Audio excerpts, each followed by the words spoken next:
В света на Зоотрополис хората не съществуват, което прави Зоотрополис модерен, цивилизован свят. Изцяло населен с животни. Това е животно. От създателите на Замръзналото кралство. Животните в Зоотрополис са антропоморфни. Тази сложна дума значи, че вървят на два крака. И не ходят на работа голи. Благодаря. Почти. Така става. И използват технологии.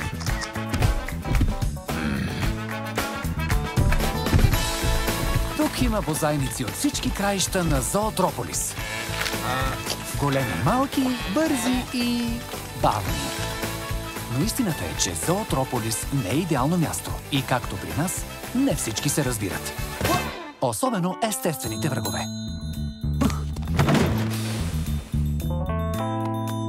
Което създава някои проблеми. Но природата дава на животните умения да оцеляват. Едни имат нощно зрение, други невероятен слух и мощно приспивателно за слонове. Сега вече знаете, Зоотрополис. Такова животно няма.